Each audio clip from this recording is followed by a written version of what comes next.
ఎంత కోపం పుట్టించారో ఒకసారి మీకు గుర్తుందా? జ్ఞాపకం చేసుకుంటున్నారా? అని అంటాడు. ఏం చేశారండి ఎవరైనా కొండ కింద? ఏం చేశారంట? మోషే రాతి పలకల కోసం పైకి వెళ్తే 40 దినాలు ఆహారం లేదు, నీళ్లు లేదు, నిద్ర లేదు. ఎవరి కోసం వెళ్ళాడండి అంటే ఇశ్రాయేలు ప్రజల కోసం. అవునా? దేని కోసం వెళ్ళాడు? దేవుడు వేలితో రాసిచ్చిన ఆ వాగ్దానాల కోసం తీసుకొచ్చుకోవడానికి మోషే వెళ్తే, ఇక్కడ ఇశ్రాయేలు ప్రజలు ఏం చేస్తున్నారంట?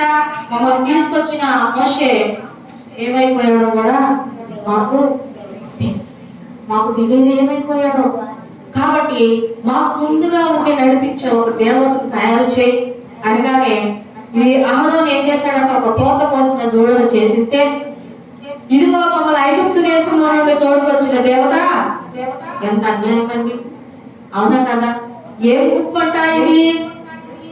ఏం గుంపంట? దేవుని మీద తిరుగుబాటు చేసే గుంపు. ఏం గుంపంట?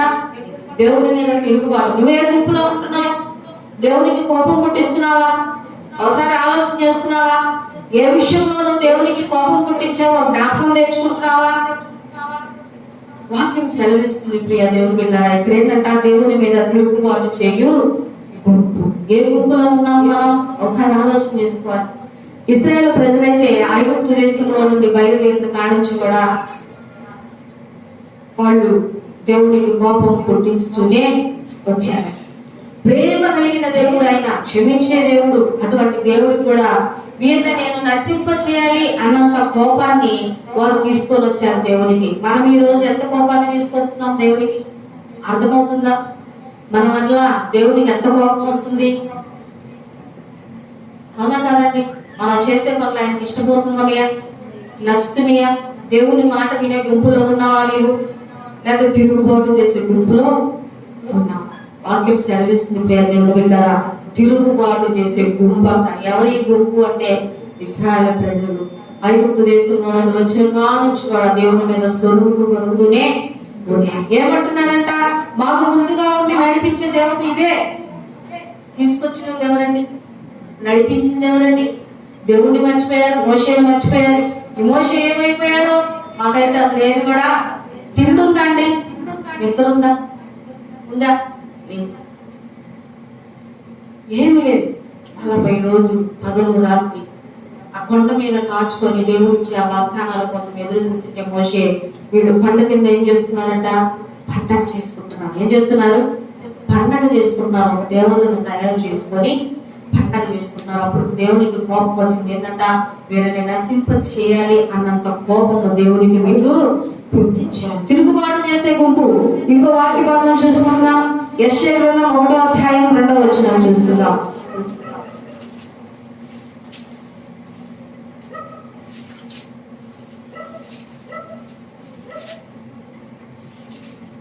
యెషయా గ్రంథం 1వ అధ్యాయం 2వ వచనం చూసుకున్నట్లయితే, యెహోవా మాట్లాడుచున్నాడు, ఆకాశమా ఏంటంట? ఆలకించుము, భూమి చెవి యొక్కుము. నేను పిల్లలను పెంచి గొప్పవారిగా చేసి తిని.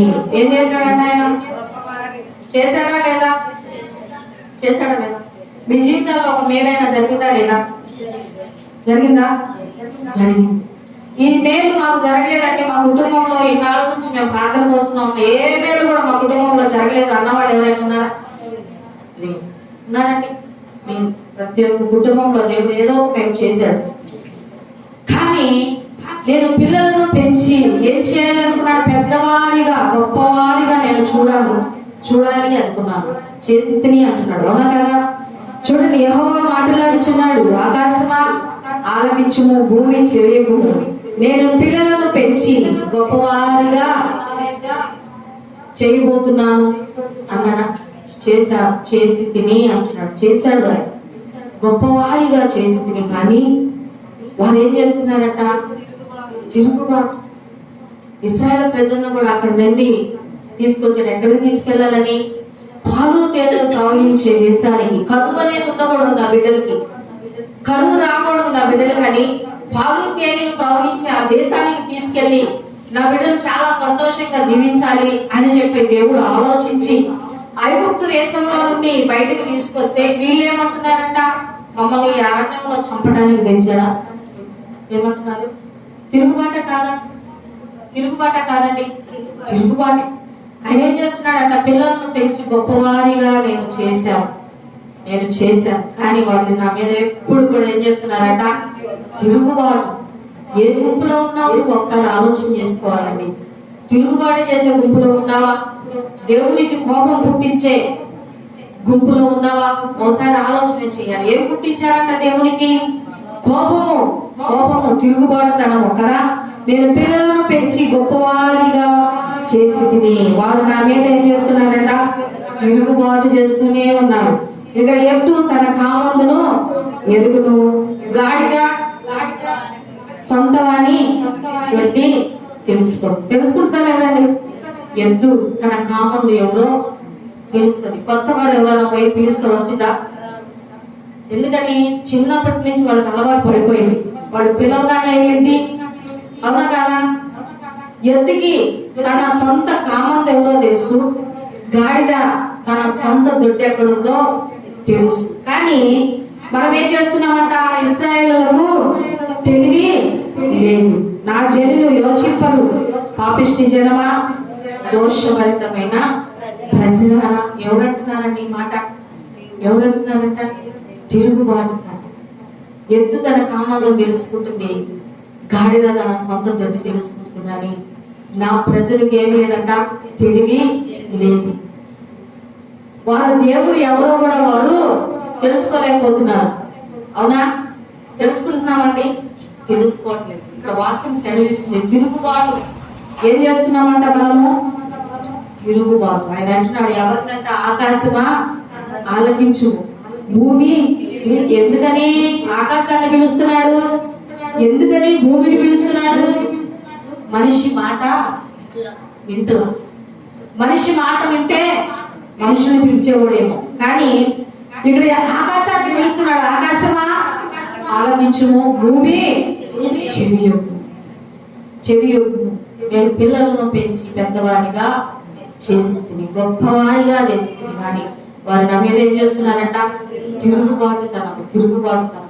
ఇశ్రాయేలు ప్రజలు ఐగుప్తు దేశంలో నుండి బయలుదేరిన కాలం ఏం చేస్తున్నారంట? తిరుగుబాటే. దేవునికి ఏం చేస్తున్నారంట? కోపము పుట్టించిన సంగతి ఒకసారి జ్ఞాపకము చేసుకో. ఏ విషయంలో కోపం వచ్చింది దేవునికి? నీ విషయంలో ఒకసారి ఆలోచన చేస్తున్నావా? దేవునికి కోపం పుట్టించేంత పని నువ్వేం చేసావో ఒకసారి గుర్తు తెచ్చుకుంటున్నావా? దేవుని క్షమించమని అడుగుతున్నావా? ఆయన ప్రేమ స్వరూపండి. ఆయన నువ్వు క్షమించయ్యా అంటే క్షమించే దేవుడు. అవునా కాదండి? ఇశ్రాయేలు ప్రజలను ఎన్నిసార్లు క్షమించుంటాడు. అవునా? ఒకసారి అయితే నేనైతే మీతో మాత్రం నేను మీతో కూడా రానంటున్నాను అంటే ఎందుకు ఆయనకు అంత కోపం వస్తుందంటే ఇశ్రాయేలు ప్రజలు ఏం చేస్తున్నారంట? ప్రతిరోజు కూడా తిరుగుబాటుతాను. ఏం చేస్తున్నారంట? తిరుగుబాటుతాను. చూద్దాం, ఇంకో వాక్య భాగం చూసుకుందాం. మొదటి సమూయేలు గ్రంథం 15వ అధ్యాయం 23వ వచనం చూసుకుందాం. మొదటి సమూయేలు గ్రంథము 15వ అధ్యాయము 23వ వచనం చూసుకుందాం. తిరుగుబాటు చేయుట సోదె చెప్పుటను పాపముతో సమానం, మూర్ఖతను అగపరచుట మాయా విగ్రహము గృహదేవతలను పూజించుటతో సమానం. యెహోవా ఆజ్ఞను నీవు విసర్జించితివి గనుక నీవు రాజుగా ఉండకుండా ఆయన నిన్ను విసర్జించెననగా. చాలా మీకు వాక్యం సెలవిస్తుంది. తిరుగుబాటు చేయుట ఎదట సోదె చెప్పుట పాపముతో సమానము. తిరుగుబాటు చేయుట, సోదె చెప్పుట అంటే సోది చెప్పటం. ఏంటంట? పాపమా కదా? పాపం అండి, పాపం కదా? ఎంతమంది సోది చెప్పించుకునేవాళ్ళు ఉన్నారు? ఉన్నారా లేదా? ఉన్నారు. వాళ్ళు ఏదో చెప్తారు, వీళ్ళు ఏదో ఇంటా ఉంటారు. ఆ సోది అంట పాపము అని ఉందా లేదా? తిరుగుబాటు చేయుట సోదె చెప్పుట పాపముతో సమానము, మూర్ఖతను అగుపరచుట మాయా విగ్రహమును గృహదేవతలను పూజించుటతో సమానము. ఎవరంటున్నారు ఈయన ఈ మాటలు అంటే? సమూయేలు ప్రవక్త సౌలుతో అంటున్న మాట కదా. యెహోవా ఆజ్ఞను ఏం చేశాడంట? విసర్జించాడు. ఏం చేశాడంట? సౌలు ఏం చేశాడు? విసర్జించాడు. యెహోవా మాట చెప్పాడు, ఆ మాటను ఆయన త్రోసి వేశాడు. విన్నాడా? వినలా. అందుకని ఇక్కడ సమూయేలు ప్రవక్త అంటున్నాడు, యెహోవా ఆజ్ఞలను విసర్జించింది కనుక నువ్వు రాజుగా ఉండకుండా ఆయన నిన్ను విసర్జించనగా. నిన్ను విసర్జించేస్తున్నాడు. నువ్వు రాజుగా ఉండడానికి ఏం లేదు. ఎవరు అంటున్నారు? సమూయేలు ప్రవక్త సౌలుతో అంటున్నాడు, యెహోవా ఆజ్ఞను నువ్వు విసర్జిస్తూ కనుక నువ్వు రాజుగా ఉండకుండా నిన్ను దేవుడు విసర్జిస్తున్నాడు అని సమూయేలు ప్రవక్త చెప్తున్నాడు. నువ్వు ఎప్పుడైతే దేవుని మాటను త్రోసివేశావో నిన్ను కూడా రాజుగా ఉండకుండా దేవుడు నిన్ను తొలగించేస్తాడు. ఇశ్రాయేలు ప్రజలకు రాజుగా ఉన్నాడండి సౌలు. ఎలాగంటే ఇశ్రాయేలుకు మొదటి రాజుగా దేవుడు సౌలుని ఎన్నుకున్నాడు. ఒక రాజుగా ఆయన ఒక గొప్పగా చేయాలని చూశాడు, ఒక గొప్ప రాజుగా నిర్ణయించాలని చూశాడు దేవుడు. కానీ ఈయన ఏ గుంపులో ఉన్నాడు? తిరుగుబాటు చేసే గుంపులో ఉన్నాడు. ఏ గుంపులో ఉన్నాడట? తిరుగుబాటు చేసే గుంపులో. ఇక్కడ తిరుగుబాటు చేయుట, సోదె చెప్పుట అనే పాపముతో సమానం. వాక్యం సెలవిస్తుంది ప్రియ దేవుని బిడ్డారా. సౌలు దేవుని మీద ఏం చేశాడట? తిరుగుబాటు. దేవుడు ఒక మాట చెప్పాడు, ఆ మాటను త్రోసివేశాడు, విసర్జించాడు. అందుకే సమూయేలు ప్రవక్త అంటాడు, నిన్ను రాజుగా దేవుడు ఎన్నుకొని నిన్ను ఒక గొప్పవాడిగా చేయాలని దేవుడు చూస్తే దేవుని మాటను ఏం చేశాడంట? తృణీకరించాడు, తోసివేశాడు. చూడండి, సౌలు జనులకు గడిసి వారి మాట వినినందున నేను యెహోవా ఆజ్ఞను నీ మాటలను మీరి ఏం తెచ్చుకున్నాను?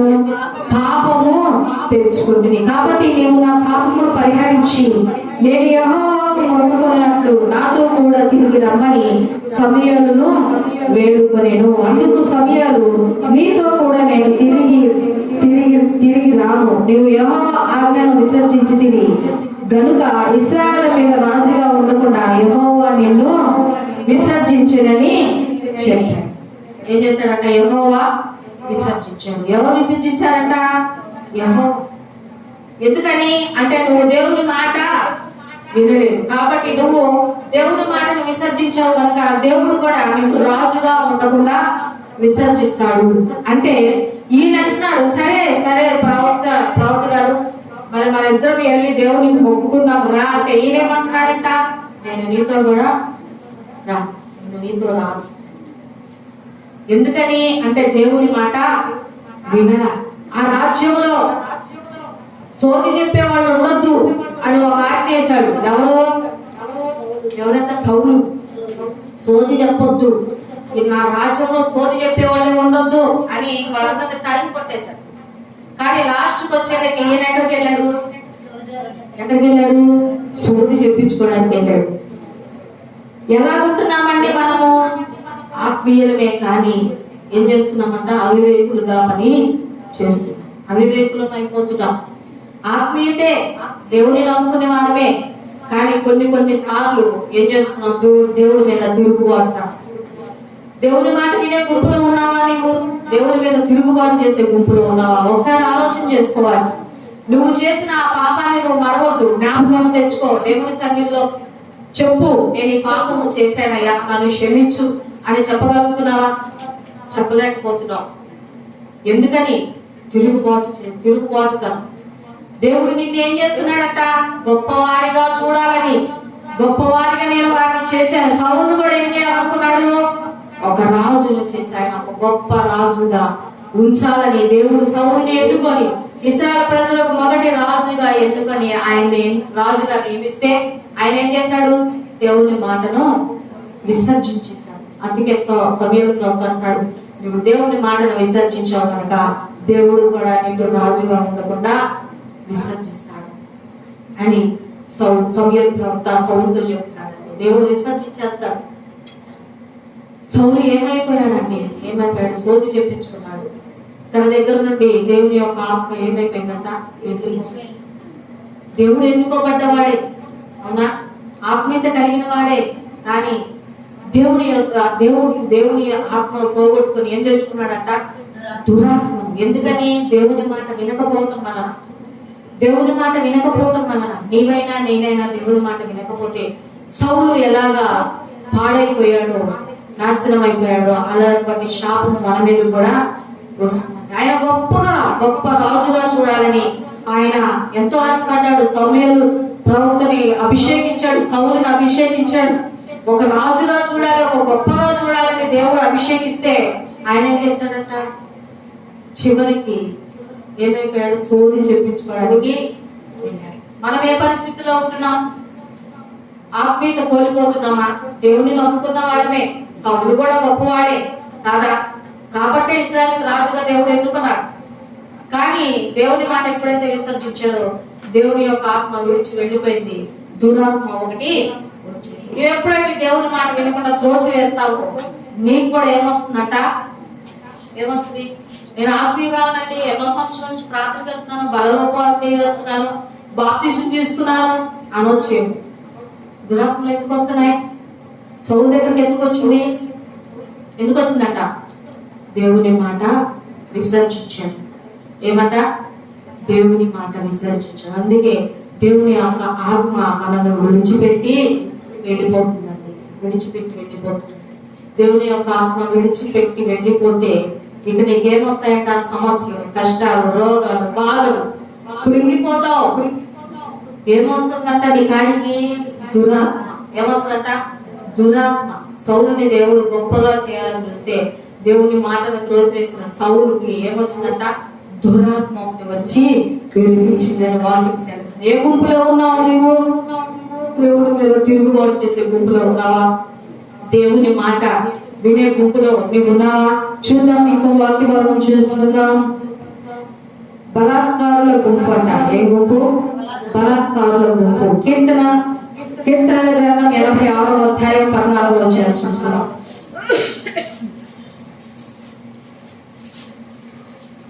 దేవా, గర్విష్ఠులు నా మీదకి లేచి ఉన్నారు, బలాత్కారులు గుంపుగూడి నా ప్రాణము తీయజూచున్నారు. వారు నిన్ను లక్ష్య పెట్టని వారై ఉన్నారు. ఎవరిని లక్ష్య పెట్టట్లేదంట? దేవుని లక్ష్య పెట్టని వారు వీళ్ళంట. ఎవరు? గర్విష్ఠులు నా మీదకి లేచి ఉన్నారు, బలాత్కారులు గుంపుగూడి నా ప్రాణము తీయ చూస్తున్నారు. ఎవరు వీళ్ళంతా అంటే బలాత్కారుల గుంపు. ఏ గుంపు అంటే? బలాత్కారుల గుంపు. వారు దేవుని లక్ష్య పెడతారా? లక్ష్య పెట్టరు. దేవుడు అంటే భయం ఉందా? ఉండదు. వారికి దేవుడు అంటే భయం లేని గుంపు అండి ఇది, బలాత్కారుల గుంపు. ఇంకో వాక్య భాగం చూసుకున్నాం. ఇది ఏ గుంపు అంట? పాపుల గుంపు. ఏంటంట? పాపుల గుంపు. యెషయా గ్రంథం 1వ అధ్యాయం 14వ వచనం చూసుకుందాం. మీ అమావాస్య ఉత్సవములను, నియామక కాలములను నాకు హేయములు, అవి నాకు బాధాకరములు. వాటిని సహింపలేక విసిగి ఉన్నాను. మీరు మీ చేతులు చాపునప్పుడు మిమ్మల్ని చూడక నా కన్నులు కప్పుకొందును. మీరు బహుగా ప్రార్థన చేసినను నేను వినను. మీ చేతులు రక్తంతో నిండి ఉన్నవి. మిమ్మల్ని కడుగుకొనుడి, శుద్ధి చేసుకొనుడి. మీ దృష్టిలు నాకు కనబడకుండా వాటిని తొలగింపుడి. కీడు చేయటం మారి మేలు చేయ నేర్చుకొనుడి. చాలా మీకు వాక్యం సెలవిస్తుంది. ఇదే గుంపు అంట? పాపుల గుంపు. ఏదైనా మీ అమావాస్య ఉత్సవములను, నియామక కాలములను నాకు హేయములు. అమావాస్య దినములు చూసేవాళ్ళు లేదా? ఈరోజు అమావాస్య అండి అనేవాళ్ళు లేదా? పాటించేవాళ్ళు లేదా? అవి అంటే ఏంటి అంట? మనకు అదృష్టాన్ని తెచ్చిపెట్టే. అవునా? అదృష్టం వచ్చింది అవన్నీ మనం పాటిస్తే, సంతోషం వచ్చింది మనకి. ఇక్కడ వాక్యం సెలవిస్తుంది ఏంటంట? మీ అమావాస్య ఉత్సవములు, నియామక కాలములు ఏంటి అంట? నాకు హేయం. ఈరోజు మంచి రోజు కాదండి. దేవుడు చెప్పాడా మంచి రోజు కాదండి? అమావాస్య దినాలు చూసుకోమని దేవుడు చెప్పాడా? బైబిల్లో ఉంటాయి ఎక్కడైనా ఉందా? ఈ రోజు మంచి రోజు కాదు. ఎందుకు కాదు? దేవుడు ఇచ్చిన రోజులన్నీ కూడా మంచిగా కదా, మంచిగా ఇచ్చాడు మనకి. కానీ చెడ్డలు ఎక్కడి నుంచి వచ్చినాయి? మనమే కల్పించుకున్న పద్ధతులు. ఎక్కడి నుంచి తీసుకొస్తున్నారు అంటే మనకు పితరులు నాటి కాలం నుండి కూడా వాటిని తీసుకొని వస్తున్నారు. అవి మనం మానేస్తున్నామా? అంటే మనం కూడా తెచ్చుకోవట్లేదా? తెచ్చుకుంటున్నాం. అందుకే ఇక్కడ వాక్యం సెలవిస్తుంది. అమావాస్య ఉత్సవములు, నియామక కాలములు, నాకు హేయములు. ఇవన్నీ కూడా మీరు చేస్తున్నారు. నాకు ఇవన్నీ కూడా ఏంటి అంట? హేయములు. నాకు ఏం చేస్తున్నాయంట? బాధాకరములు, బాధ పుట్టిస్తున్నాయి. మీరు చేస్తున్న ప్రతి ఒక్క పని ఆయనకి ఏం పుట్టిస్తుందంట? బాధ కలగజేస్తుంది. బాధపడుతున్నాడు ఆయన. నువ్వు రక్షణ పొందావు, మారుమనసు పొందావు, బాప్తిస్మం తీసుకున్నావు, రక్తంలో కడగబడ్డావు, దేవుని చేత ఎన్నుకోబడిన బిడ్డవి, ప్రత్యేకించబడిన బిడ్డవి. నువ్వు అమావాస్య కాలములు చేస్తే ఆయనకి ఏమవుతుందంట? రాదా అండి? బాధగా ఆ కుమార్తె నన్ను నమ్ముకొని నా మాట వినకుండా నా మాటను విసర్జించి ఏం చేస్తుంది? తన ఇష్ట ప్రకారముగా తాను నడుస్తుంది కనుక దేవునికి ఏమొస్తుందంట? బాధ వస్తుంది. బాధ వస్తుందా రాదండి? ఈ రోజు మంచిది కాదు అంటే రోజు మంచిది కాదా? అవునా కాదా? రెండు చేతులు ఉన్నాయి, ఇది మంచి చెయ్యి, ఇది చెడ్డ చెయ్యి అందామా? రెండు దేని పని అది చేయాలి. మంచిగా ఇచ్చాడు దేవుడు. ఈ కన్ను మంచిది కాదు, ఈ కన్ను మంచిది అని చెప్దామా? వీటిలో కూడా తేడా చూపిస్తారండి. ఎడం కన్ను అదిరింది, కుడి కన్ను అదిరింది. ఎడం చెయ్యి మంచిది కాదు, కుడి చెయ్యి మంచిది. ఇవన్నీ ఎప్పుడు చెప్పారు? మనం కనిపించుకున్న పద్ధతులే. అవునా కదా? దేవుడు సృష్టించిన సృష్టి అంతా కూడా ఎవరి కోసం సృష్టించాడు? మన కోసం, మన సంతోషం కోసం. అవునా? అవునా కదా? మంచిదా కాదా? దేవుడు చేసింది మంచిదా కాదా? మంచే. చెడు అంతా ఎక్కడి నుంచి వస్తుందండి? మనమే సృష్టించుకుంటున్నాం. సాతానుగాడు మనల్ని ప్రేరేపించి చెడును సృష్టించేలాగా చేస్తున్నాం. దేవుడు బాధపడేలాగా చేస్తున్నామంట. మనం ఏం చేస్తున్నాం? అవి నాకు బాధాకరములు. వాటిని ఏం చేస్తున్నాడట? సహింపలేక విసిగిపోయి ఉన్నాను. సహింపలేకపోయాను. నోవా దినాల్లో కూడా సహించలేకపోయాడు. సహించాడా? ఏం చేశాడండి? జలప్రళయం వచ్చి మొత్తం నాశనం చేసేసాడు. చేశాడా లేదా? కానీ ఒక్క కుటుంబం మాత్రం మిగిలిపోయింది. నీవు కూడా నోవా కుటుంబం లాగా ఉంటే నీ కుటుంబం కూడా నా ఒక్క కుటుంబమేనా అనుకోవద్దు. ఒక్క వ్యక్తిని కూడా దేవుడు విడిచిపెడతాడా? అగ్ని గంధకములు మండే మా అగ్ని గంధకములు కూర్చున్నాయి సుధమ గుమ్మల మీద. ఎక్కడ ఎవరు రక్షించబడ్డారు? లోతు రక్షించబడ్డారు. ఒక్కడేనండి. పోతే పోయాడు అనుకున్నాడా దేవుడు? అనుకున్నాడు. జల ప్రళయం వచ్చేసింది. 40 దినాలు వర్షాలు. ఏం కొట్టుకుపోయినాయి? మొత్తం అక్కడ మిగిలింది ఎవరంటే నోవాహు కుటుంబం మాత్రమే. నీతిమంతుని కుటుంబంగా దేవుడు చూసినప్పుడు కనపడి ఆయనకి ఏమొస్తుందంట? విసిగిపోతున్నాడంట. ఏం చేస్తున్నాడు? నేను సహింపలేక విసిగి ఉన్నాను. మీరు మీ చేతులు చాపునప్పుడు మిమ్మల్ని చూడక ఏం చేస్తాడంట? నిష్ఠానుసారంగా చేసి అంతా అయిపోయినాక దేవుడా అంటే ఆయన ఏం చేస్తాడంట? నేను నీకు వెళ్ళి కూడా నువ్వెవరో కూడా నాకు తెలుసా? తెలీదు. 5 బుద్ధి లేని కన్యకలను అదే అన్నాడు. అనలేదా? బుద్ధి కలిగిన కన్యకలు ఏమైపోయారు? వెళ్ళిపోయారు పెళ్లి కుమారు. తర్వాత 5 వచ్చారు. ప్రతిరోజు ప్రార్థన చేసిన వాళ్ళమేనయ్యా, నీకోసం మేము వచ్చామయ్యా, నీకోసం మేము కూడా ఎదురు చూసాం, డ్యూటీ వేగించుకున్నాం, కానీ సిద్ధపాటు మాత్రము. కాబట్టి మీరు ఎవరో కూడా నాకు ఆ మాట దేవుడు మనల్ని కూడా అంటాడండి. మేము ఉపవాసాలు ఉండొచ్చు, ప్రార్థనకి రావచ్చు, దేవుని రావడం సిద్ధపాటు లేకపోతే మాత్రం నిన్ను కూడా దేవుడు అదే మాట అంటాడు. ఏమంటాడు? నువ్వెవరో కూడా నువ్వు ఎంత ప్రార్థన చేసినా ఏం చేస్తాడంట? ఏం చేస్తాడు? చేసుకుంటాను. నేను నీ వైపు చూడను. ఎందుకు అంటే నువ్వు ఏ గుంపులో ఉన్నావు? పాపుల గుంపులో నువ్వు ఏం చేస్తున్నావు? నువ్వు మారుమనసు పొందావు, బాప్తిసం తీసుకున్నావు, యేసయ్య రక్తంలో కడగబడ్డావు, నువ్వు ఒక ప్రత్యేకించబడినావు. కానీ నువ్వేం చేస్తున్నావంట? నువ్వు అమావాస్య దినాలు పాటిస్తున్నావు, నియామక కాలములు పాటిస్తున్నావు. వాటి వలన నాకు బాధేస్తుంది, నేను సహింపలేక విసిగిపోయి ఉన్నాను. ఏం చేస్తున్నాడంట? సహింపలేక నేను విసిగి ఉన్నాను. మీరు మీ చేతులు చాపునప్పుడు మిమ్మల్ని చూడక ఏం చేస్తాడంట? నా కన్నులు నేను కప్పుకున్నాను. మీరు బహుగా ప్రార్థన చేసినాలో అప్పుడు నువ్వు ఎంత కన్నీరు కాచినా చేయి దాటిపోయింది. ఏం పోయిందంట? తలుపులు మూయబడ్డాయి, తీస్తాడా? చేయి తాగిపోయింది, చూస్తాడా? బొగ్గుగా ఏడ్చినా కూడా, మీరెంత బొగ్గుగా ప్రార్థన చేసినా కూడా ఏదంటే నేను వినను. మీ చేతులు రక్తంతో నిండి ఉన్నవి, మిమ్మల్ని కడుగుకొని శుద్ధి చేసుకొని మీ దుష్కార్యములు నాకు కనపడకుండా వాటిని ఏం చేయాలంట? మీ దుష్కార్యములు దేవునికి కనపడకుండా ఏం చేయాలి? తొలగించుకోవాలి. ఏం చేయాలంట? దాచిపెట్టుకోవాలా? మీ దుష్కార్యములు దేవునికి కనపడకుండా ఏం చేయాలంట? తొలగించుకోవాలి. తర్వాత కీడు చేయుట మానివేయాలి. ఏం చేయాలంట? కీడు చేయుట మానివేసి మేలు చేయుట నేర్చుకోవాలి. ఏం చేయాలంట? కీడు చేయుట మానివేసి మేలు చేయుట నువ్వు నేర్చుకోవాలి. మేలు చేయాలి. ఎవరికి చేస్తావు మేలు? ఎవరికి చేస్తావు మేలు? దేవుడు అంటే ఎనక పాపపు గుంపులో ఉంటారే వాళ్ళకి ఏం చేయాలి? నువ్వు సువార్తను చెప్పాలి. మన దేవుడు గొప్పవాడు, అవునా? నీ జీవితంలో మేలు చేశాడా లేదా? ఆ చేసిన మేలు నీవు ఎవరికైనా చెప్పుకుంటున్నావా? చెప్పుకోగలుగుతున్నావా? చెప్పు. పొలాలకు వెళ్తే ఏం ముచ్చట్లు వస్తాయి? మనకి ఏమొస్తాయి? వాళ్ళు అంటంట, వాళ్ళు ఇంటంట, వాళ్ళు ఇంకో అంటారంట. ఏ మాటలేదా? నీ దేవుడు మాట్లాడాలని చెప్పుకుంటారా? మా జీవితంలో ఈ దేవుడు ఇంత గొప్ప కార్యం చేశాడు, మరి బ్రదర్ సిస్టర్ అని చెప్పుకుంటావా? మా పొలాలు చెప్పుకుంటావా? విన్నా ఇంకో మరి మా దేవుడు మా జీవితంలో ఇంక ఈ గొప్ప కార్యం చేశాడు అని మన పొలాల్లో ఎక్కడ చెబుతామా? ఏం చెబుతాం?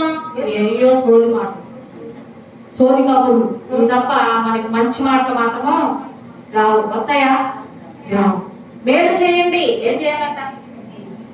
కీడు మానేసేయండి. ఏం చేయాలి? మేలు నేర్చుకోండి. మీ దుష్కార్యములు దేవునికి కనపడనీయకండి, తోసివేయండి వాటిని. ఏం గుంపు అంట ఇది? పాపుల గుంపు. ఎక్కడి నుంచి వచ్చిందంటే దేవుని సన్నిధిని ఎరిగిన వారిలో నుండే ఉన్నారండి పాపుల గుంపు. ఎక్కడున్నారంట? దేవుని ఎరిగిన వారే చేస్తున్నారు. అమావాస్య ఉత్సవాల దినములను, నియామక కాలములను ఎవరు చేస్తున్నారంట? దేవుని నమ్ముకునే వారే. తలుపు వేసి నాకు తీయబడదు, సిద్ధపాటు లేకపోతే నువ్వెవరో నాకు తెలియదు అంటాడు దేవుడు. నువ్వు ఎంత ప్రార్థన చేసినా నీ వైపు నేను తిరగను, నీ వైపు నేను చూడను, నీ ఎవరో కూడా నాకు తెలియదు అంటాడండి దేవుడు. జాగ్రత్త, జాగ్రత్త, జాగ్రత్త. ఒకసారి ఆలోచన చేయి. ఏ గుంపులో ఉన్నావు? బలకాల గుంపులో ఉన్నావా? పాపుల గుంపులో ఉన్నావా? తిరుగుబాటు చేసే గుంపులో ఉన్నావా? ఏ గుంపులో ఉన్నావు? దేవుని మాట వినే గుంపులో. ఇంకో వాక్య భాగం చూస్తున్నాం. వ్యభిచారము చేయు గుంపు అంట. ఏదన్నా వ్యభిచారము చేయు గుంపు. ఇర్మియా గ్రంథం 5వ అధ్యాయం 7వ వచనం చూస్తున్నాం. నీ పిల్లలు చదువు. నన్ను విడిచి దైవము కాని వాటిని తోడని ప్రమాణం చేయదు. నేను వారిని తృప్తిగా పోషించినను వారు వ్యభిచారము చేయుచు వేశ్యల ఇళ్లలో గుంపులు కూడుదు. నేనెట్లు నిన్ను క్షమించదను? బాహుగా బలిసిన గుర్రము వలె ప్రతివాడును ఇటు అటు తిరుగుచు తన పొరుగువాని బారవెంబడి తగిలించును. అట్టి కార్యమును బట్టి నేను దండింపకుందున, అట్టి జనము మీద నా కోపము తీర్చుకొనకుందున. ఇదే యెహోవా. చాలండి, ఇక్కడ వాక్యం సెలవిస్తుంది. ఇదే గుంపంట వ్యభిచారము చేయు గుంపు. నీ పిల్లలు నన్ను విడిచి ఏం చేస్తున్నారంట? దైవము కాని వాటి తోడని ప్రమాణము చేదురు. నేను వారిని తృప్తిగా పోషించినను. ఏం చేస్తున్నాడంట దేవుడు? ఏదైనా తక్కువ చేస్తున్నాడా? తృప్తిగా పోషిస్తున్నాడు. ఎలాగంట? ఏది తక్కువ లేదు, ఏది కొదువు లేదు. ఎందుకు? యెహోవా నా కాపరి, నీకు ఏ మేలు ఎప్పుడు అంటే యెహోవాని నీ కాపరిగా చేసుకుంటే నీకు ఏ మేలు కూడా కొదువా ఉండదు. తృప్తిగా పోషించిన వాళ్ళు ఏం చేస్తున్నారంట? వ్యభిచారము చేయుచు వేసిన ఇంట్లో గుంపులు. తృప్తిగా పోషిస్తున్న వాళ్ళు ఏం చేస్తున్నారంట? వ్యభిచార గుంపులు ఇళ్లలో కూడుదురు. నేను ఎట్లు వారిని క్షమించగలను? ఎట్లా క్షమించాలి నేను అంటాడు. నేనేం తప్పు చేసా? వాళ్ళకి ఏదైనా తప్పు చేశానా? సంతృప్తిగా పోషిస్తున్నాను వాళ్ళని, సంతోషంగా జీవిస్తున్నాను వాళ్ళకి. నేనేమి తప్పు చేయలేదు. ఏమీ పొందలేదు. కానీ వారు ఏం చేస్తున్నారట? వ్యభిచారం చేసి వేశ్యలలో ఏం చేస్తున్నారట? గుంపులు కూడుతున్నారు. కాబట్టి నేనెట్లు వారిని క్షమిస్తానండి. ఎట్లా క్షమిస్తాను? ఈరోజు నీకు బాగా జరిగిపోతూ ఉండొచ్చు. బాగా ఉన్నానులే, నేను తప్పు చేసినా ఎవరికి తెలియదులే, నేను సంతోషంగా సుఖంగా జీవిస్తున్నానులే అనుకుంటున్నావేమో. దేవుడు చూస్తున్నాడు. దావీదు నా హృదయానుసారుడే, కానీ బెత్షెబా విషయంలో చేసిన పాపము మాత్రం దేవుడు దావీదుకు చుట్టుకుందా లేదా? వదిలేశాడా? నా ప్రియకుమారులే, నా హృదయానుసారులే, ఈ ఒక్క తప్పు తప్ప దావీదు ఏ పని చేయలేదు కాబట్టి దావీదు నేను క్షమిస్తాను అన్నాడా? అనుకున్నాడా? జాగ్రత్త, నాకు అన్ని జరిగిపోతున్నాయి, నేను బాగానే ఉన్నాను, నేను చేసే పాపం ఎవరు చూడలేదని నువ్వు అనుకోవచ్చు. దేవుడు ఉన్నాడు, చూస్తున్నాడు. ఏదో ఒక రోజున ఒక దెబ్బ కొడితే మరలా నువ్వు తిరిగి కోలుకోలేవు. జాగ్రత్త, ఈ రోజు నీకు బాగా జరిగిపోవచ్చు, నేను తృప్తిగా పోషించినా కూడా ఈ జనులు ఏం చేస్తున్నాడంట? వ్యభిచారం. నేను ఎట్లా క్షమించాలి? ఎలా ఉన్నారంట వీళ్ళు? బాగుగా బలిసిన, ఎట్లా ఉన్నారంట? బలిసింది. ఎవరంటున్నారు? నేనంటలేదు. ఎవరంటారు? వాక్యము. బాగుగా బలిసిన గుర్రములాగా ఉన్నారు. అలాగే ప్రతి వాడును ఇటు వాడు ఏం చేస్తున్నాడంట? తిరుగుతాడు. ఏం పని ఉంది వాడికి? ఏం పని ఉంది? పక్కన ఎవరున్నారా? ఎవరికైనా చూడాలా? ఎవరు వస్తారా? ఏం చేస్తున్నాడంట? ఇటు అటు తిరుగుచు తన పొరుగు వారి భార్య వెంబడి సకిలించును. అట్టి కార్యములు బట్టి నేను ఏం చేస్తానంట? దండింపక అందునా. దండిస్తాడండి దేవుడు, దండిస్తాడు. ఎప్పుడండి అంటే దేవుడు దండించే దినం ఉంటుంది. ఉందా లేదా? ఉంది. ఆయన దండిస్తాడు. ఆయన తప్పు పాపము చేస్తే ఎవరైనా విడిచిపెట్టడు. ఎవరంట? ఎవరైనా కూడా విడిచిపెట్టడు. దావీదుకి పుట్టిన బిడ్డ ఏమైపోయింది? చనిపోయి. తన కుమారుడే తన సొంత తండ్రిని చంపాలని తరిమాడు. తనలేదా? కాళ్ళకి చెప్పులు కూడా లేకుండా దావీదు నడిచాడు. ఎందుకు వచ్చింది ఈ పాపం? దావీదు చేసిన చిన్న పాపం. ప్రవక్త ద్వారా హెచ్చరించాడు దేవుడు, జాగ్రత్త, నువ్వు ఆత్మీయత కలిగి ఉండొచ్చు, ఆత్మీయురాలై ఉండొచ్చు, రాత్రికి వెళ్తా ఉండొచ్చు, కానీ నేను చేస్తున్న పాపం ఎవరికి తెలియదులే అని నువ్వు అనుకోవచ్చు. కానీ దేవుడు మాత్రం చూస్తున్నాడు. ఏదో ఒక రోజున నీకు తీర్పు తీరుస్తాడు. నేను శిక్షించుకుందురా, దండింపకుందురా కదా? అట్టి జనము మీద నా కోపము తీర్చుకొనకుందునా? ఎట్టి జనం మీద? వ్యభిచారము చేయ గుంపు మీద. ఎట్టి జనం మీదండి? వ్యభిచారము చేసే గుంపు మీద నా కోపము తీర్చుకొనకుందునా? ఇదే యెహోవా వాక్కు. ఎవరు వాక్కంట? యెహోవా వాక్కు. జాగ్రత్త. ఏ గుంపులో ఉన్నావు? తిరుగుబాటు చేసే గుంపులో ఉన్నావా? బలత్కారుల గుంపులో ఉన్నావా? పాపుల గుంపులో, వ్యభిచారం చేసే గుంపులో ఉన్నావా? ఒకసారి ఆలోచన చెయ్యి. నా జీవితం ఎట్లా ఉంది? దేనిలో నేను ఆత్మీయత కోల్పోయాను? దేనిలో నా ఆత్మీయ నేను కోల్పోయానని ఒక్కసారి నువ్వు దేవుని సన్నిధిలో జ్ఞాపకము చేస్తూ తిరుగుబాటు చేస్తున్నావు దేవుని మీద. ఏ గుంపులో ఉన్నావు? దేవుని మాట వినే గుంపులో ఉన్నావు. దేవుని మాట వినకపోతే సౌలుని తీసివేసినట్లుగా, సౌలుని విసర్జించినట్లుగా నిన్ను కూడా విసర్జిస్తావు. వ్యభిచారపు గుంపులో కనుక నీకు ఉన్నట్లయితే ఏమొస్తుందంట? అట్టి వారికి శిక్ష తప్పకుండా వస్తుంది. దేవుడు చూస్తున్నాడు. ప్రార్థన చేసుకుందాం. తలలోంచి కళ్ళు మూసుకున్నట్లయితే ప్రార్థన చేసుకుందాం. ఏ గుంపులో ఉన్నావు? దేవుడు ఈ రోజు నీతో మాట్లాడాడు. ఒకసారి జ్ఞాపకం చేసుకుని జీవితం ఎలా ఉంది? అమావాస్య దినములు నువ్వు చేసే ఆ ఉత్సవ కార్యాలు, నియామక కాలములు నాకు హేయములు, నాకు బాధాకరములు, వాటిని నేను సహింపలేక విసిగిపోతున్నాను.